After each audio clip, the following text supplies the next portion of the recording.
Halo, selamat datang kembali di Biskosate Tab Vlog. Kali ini kita akan membahas mengenai TypeScript. Sebelum dilanjutkan, silakan untuk subscribe, like, dan juga nyalakan notifikasi untuk mendapatkan video yang lebih excellent. Nah, TypeScript itu merupakan superset dari JavaScript yang berjalan di lingkungan Node.js. Karena itu, kita perlu untuk melakukan instalasi Node.js. Nah, langkah pertama adalah kita berkunjung ke website nodejs.org. Kemudian silakan mendownload versi Node.js yang sesuai dengan komputer yang dimiliki. Nah, di sini dianjurkan untuk menginstal Node.js yang versinya adalah LTS atau Long Term Support. Nah, kemudian setelah Node.js-nya terinstall, kita perlu untuk melakukan instalasi TypeScript melalui Node.js. Nah, di sini kita bisa lihat di typescriptlang.org bahwa TypeScript itu merupakan JavaScript dengan type checking. Ya, jadi di sini kita bisa membuat kode-kode JavaScript itu menjadi istilahnya adalah error free, ya, karena kemampuan dari TypeScript tadi. Nah, untuk melakukan instalasi TypeScript itu kita cukup mengetikkan npm install TypeScript. Nanti TypeScript-nya akan otomatis terinstall di dalam Node.js. Nah, kali ini kita akan belajar TypeScript. Dalam hal ini adalah kita akan menggunakan fungsi terbilang.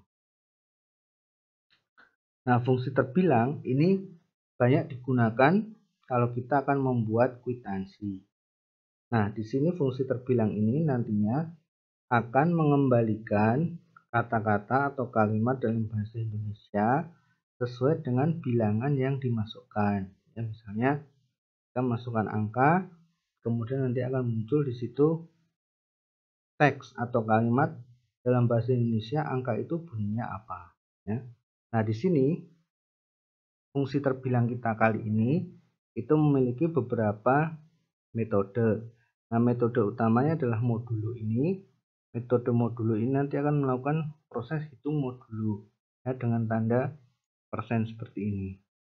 Nah, kemudian fungsi modulo ini memerlukan dua parameter. Yang pertama adalah bilangan dengan type-nya adalah number.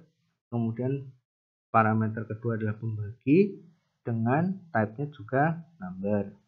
Kemudian fungsi yang kedua adalah fungsi bilang. Nah, fungsi bilang ini memerlukan dua parameter juga. Parameter pertama adalah bilangan dengan tipenya number. Kemudian parameter kedua adalah pembagi dengan tipenya juga number. Nah, di sini parameter bilangan ini nantinya akan berasal dari fungsi modulo di atas. Nah, fungsi bilang ini memiliki properti hasil dan properti pokok. Dua-duanya bertipe string. Kemudian ada properti ketiga yaitu hitung. Ini tipenya adalah number.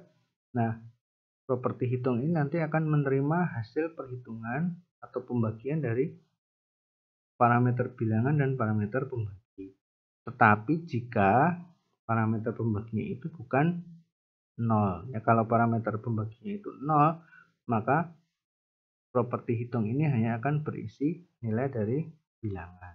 Nah, di sini properti hitung ini nanti akan berisi nilai antara 0 sampai dengan 9. Kemudian fungsi bilang akan mengembalikan teks dalam bahasa Indonesia sesuai dengan bunyi dari bilangan tersebut, ya. 1, 2, 3 dan seterusnya. Kemudian parameter pembagi juga akan dialihkan, ya. Itu misalnya di sini 10, kemudian akan ditampilkan teks dalam bahasa Indonesia 10 dan seterusnya.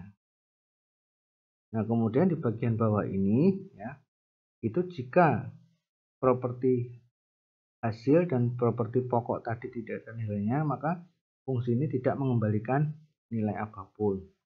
Kemudian jika properti pokok itu isinya adalah puluh atau ratus atau ribu, kemudian properti hasilnya itu 1, maka dia akan mengembalikan teks berawalan se, misalnya 10, 100, 1000. Jika sebaliknya, maka dia akan mengembalikan teks apa adanya, misalnya 20 atau 2000 dan seterusnya. Kemudian di sini ada fungsi belasan. Nah, fungsi belasan ini mirip dengan fungsi bilang di atas, hanya dia khusus untuk mengolah bilangan yang ringnya antara 11 sampai 19. Ini berlaku untuk ribuan dan juga untuk satuan, ya, seperti itu. Kemudian fungsi utama kita adalah fungsi hitung. Nah, di sini ada banyak properti, ya. Properti yang di atas ini mulai dari jutaan sampai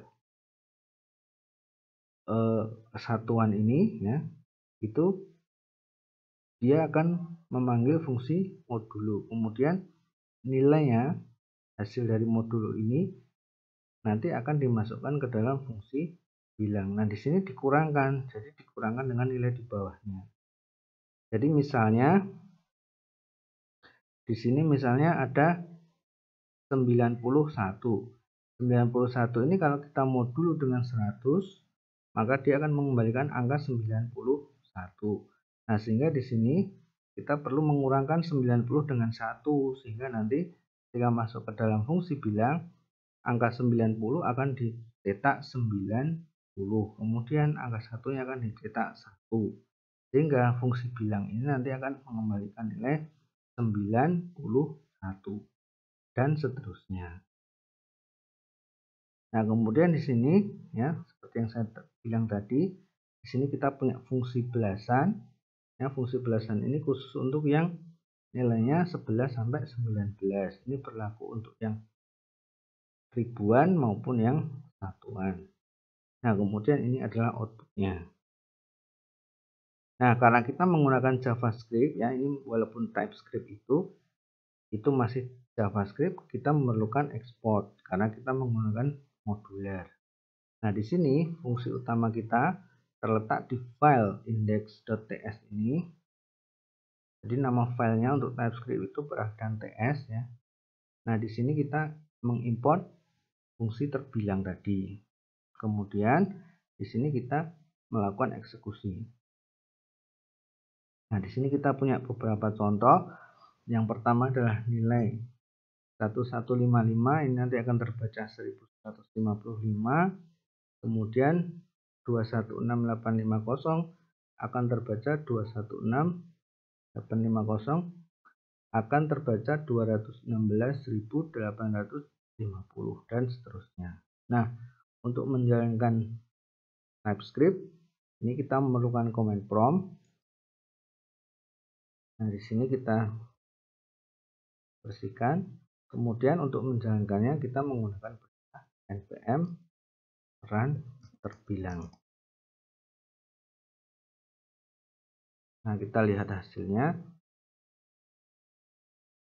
Nah, pengaturan dari npm run terbilang ini nanti ada di dalam file package.json, ya. Nah, di sini terlihat ini tsc itu adalah compiler dari TypeScript. Kemudian ini index.js adalah hasil dari kompilasi TypeScript tadi.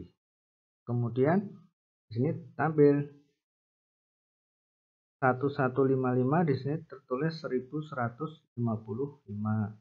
Kemudian 216850 tertulis 216.850 dan seterusnya. Nah, kemudian kita bisa melihat untuk file package.json-nya. Nah, ini di sini seperti ini, ya. Bagian yang terpenting ada di sini di baris 6 ini, yaitu pada bagian scripts. Nah, ini script ini berisi perintah nanti untuk diketikkan di dalam command prompt. Tadi kita mengetikkan npm run terbilang. Nah, ini yang ada di sini. Demikian tutorial kali ini, semoga bermanfaat. Sampai jumpa.